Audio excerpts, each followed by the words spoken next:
भैया बहनों, आज हम लोग सदिश विश्लेषण और प्रक्षेप गति के बारे में अध्ययन करेंगे। अगला चैप्टर हमारा ये है। तो vector analysis and projectile motion है। तो ध्यान देंगे कि इस चैप्टर में हमें पढ़ना क्या है।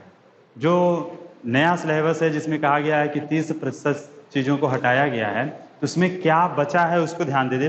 पहले हम लोग इसमें अदिश और सदिश राशियां क्या होती हैं, स्थिति एवं विस्थापन क्या है, सदिश का संकेतन पद्धति क्या है, सदिश की समता क्या है, यह पहले था। अब इसमें नए सिलेबस में क्या हटाया गया है, तो हटाने वाले में यह नाम नहीं दिया गया है, लेकिन क्या पढ़ना है उसमें यह हट गया है। लेकिन बिना इसे पढ़े हम लोग आगे चीज़ों को समझ भी नहीं पाएंगे। तो ये सब भले नया सिलेबस में इनका जिक्र नहीं है, लेकिन इन्हें हमें पढ़ना ही पढ़ना है। फिर सदिशों का जोड़ घटाना भी इंगित नहीं किया गया है, लेकिन सदिशों का जोड़ घटाना यदि हमें नहीं मालूम होगा तो आगे जो हम सदिश राशियों के बारे में जो अध्ययन करेंगे उसमें हमें समस्या होगी। हम बिना सदिशों के जोड़ घटाना के हम उन्हें समझ नहीं पाएंगे। आगे है इसमें जो पढ़ना है, तो इसमें एकांक सदिश, किसी तल में सदिश का वियोजन, समकोणीय घटक, फिर सदिशों का अदिश एवं सदिश गुणनफल, एक समतल में गति, एक समान वेग तथा एक समान त्वरण के प्रकरण में प्रक्षेप गति, ये सब चीजें हम लोग को पढ़ना है। ठीक, अब ध्यान दें, पुराना सिलेबस और नया सिलेबस इस चैप्टर का जो है वह एक जैसा ही एक तरह से कहें, क्योंकि जो नहीं जिसका जिक्र नहीं हुआ है उसको भी हमें पढ़ना ही पढ़ना है। ठीक है, तो अब हम लोग शुरू करते हैं। ये अदिश और सदिश राशियां पहले क्या हैं इनके बारे में जान ले। तो हम लोग जैसा कि जानते हैं कि जो भौतिक राशियां हैं वह दो प्रकार की होती हैं, एक होता है सदिश और एक है अदिश। तो सबसे पहले हम लोग आते हैं अदिश पर। अदिश राशियों के बारे में हम लोग बहुत पहले से ही 9 से ही पढ़े हैं कि कुछ ऐसी भौतिक राशियां होती है जिनमें केवल परिमाण होता है, दिशा नहीं होती है, और इनको व्यक्त करने के लिए सिर्फ परिमाण और मात्रा की आवश्यकता होती है। इस तरह से जैसे हम लोग उदाहरण के ले लें, द्रव्यमान है, दूरी, समय, चाल, त्वरण, घनत्व, त्वरण देखिए त्वरण नहीं होगा इसमें, आयतन होगा, घनत्व होगा, दाब, ऊर्जा, कार्य, शक्ति, आवेश, वैद्युत धारा, ये सब जो राशियां हैं यह अदिश राशियां हैं। इन राशियों को व्यक्त करने के लिए सिर्फ परिमाण और मात्रा की आवश्यकता है, दिशा की आवश्यकता नहीं है। ठीक है, इनका जो जोड़ घटाना गुणा भाग है वह साधारण गणित की सहायता से हम लोग कर सकते हैं। अब दूसरी जो राशि है वह है सदिश राशि। तो सदिश मतलब जिसमें दिशा हो, तो ऐसी भौतिक राशियां जिनमें परिमाण के साथ साथ दिशा भी होती है तथा जो योग के सदिश नियमों का पालन करती हैं। तो योग के सदिश नियम जैसे आप जानते हैं त्रिभुज विधि या समांतर चतुर्भुज विधि, इनका ये पालन करें। जैसे स्थिति है, विस्थापन है, वेग, त्वरण, बल, भार, संवेग, आवेग, वैद्युत क्षेत्र, चुंबकीय बल क्षेत्र, धारा घनत्व इत्यादि ये जो राशियां हैं ये सब कैसी राशि हैं, सदिश राशियां हैं। और सदिश राशियां ज्यामितीय विधि से जोड़ी जा सकती हैं।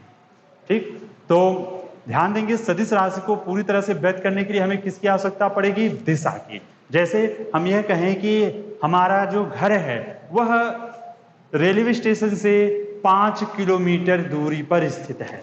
ठीक है, तो रेलवे स्टेशन मान लेते हैं हमारा यह है, तो रेलवे स्टेशन से हमारा जो घर है वह 5 किलोमीटर की दूरी पर है। तो 5 किलोमीटर की दूरी पर है, तो क्या कोई वहां पहुंच सकता है ऐसे कह के, ये डाटा हमारा क्या है, अधूरा है। अब 5 किलोमीटर की दूरी पर है मतलब 5 किलोमीटर पूरब है कि 5 किलोमीटर पश्चिम है कि उत्तर है, दक्षिण, किस दिशा में है। अगर वही हम दिशा बता दें कि हमारा घर स्टेशन से 5 किलोमीटर पूर्व दिशा में है, तो अब जो घर की जो स्थिति है उसको हम लोग समझ जाएंगे कि वह कहाँ पर है। अब वहां पर कोई पहुंचना चाहे तो जा सकता है। अब यह ध्यान दें, पूरा इसमें हमने किधर है ये दिशा भी बता दिए, मतलब ये उसकी स्थिति को बता दिए। तो इस तरह से अब यह जो स्थिति है यह कैसी राशि हो गई, सदिश राशि, क्योंकि स्थिति बिना दिशा के आप नहीं बता सकते कहाँ स्थित है। ठीक है, उसी तरह से हमारा बल हो गया, वेग, त्वरण, भार, संवेग, आवेग, चुंबकीय क्षेत्र, वैद्युत क्षेत्र, धारा घनत्व, ये सब कैसी राशि हैं, सदिश राशि हैं। इनको व्यक्त करने के लिए दिशा की भी आवश्यकता होगी। ठीक है, और देखिए दूसरी चीज, कोई राशि दिशा जिसको व्यक्त करने के लिए दिशा की आवश्यकता पड़ती हो तो जरूरी नहीं है कि वो सदिश ही हो। दिशा के साथ साथ ध्यान देंगे एक चीज इसमें कि उनका जो योग है वह सदिश नियमों के अनुसार होगा, तभी वह सदिश होगा। जैसे अभी हम बात करें वैद्युत धारा का, तो वैद्युत धारा में परिमाण भी होता है, दिशा भी होती है, लेकिन यह एक अदिश राशि है क्योंकि दो धाराओं का जो योग है वह सदिश नियमों का पालन नहीं करती है। तो राशियां देखिए, राशि सदिश नियम का, योग का जो नियम है वह सदिश योग के नियम का पालन करे, सदिश योग के नियम का पालन करेगा तभी वह सदिश राशि होगा। यदि सदिश नियमों का पालन नहीं कर रहा है सदिश योग के नियम का, तो वह सदिश राशि नहीं होगा। अब आगे इसमें ध्यान देंगे हम लोग, सदिश अदिश राशियों के बारे में जानते ही हैं, स्थिति विस्थापन सदिश और सदिशों का संकेतन पद्धति। तो आप लोग ध्यान देंगे, घर जाइएगा और आज सदिश और अदिश राशियों के बारे में अध्ययन करिएगा। हम लोग 9th में भी कुछ हद तक इसको पढ़े हैं थोड़ा, तो इसको देखिएगा, आज पढ़िएगा।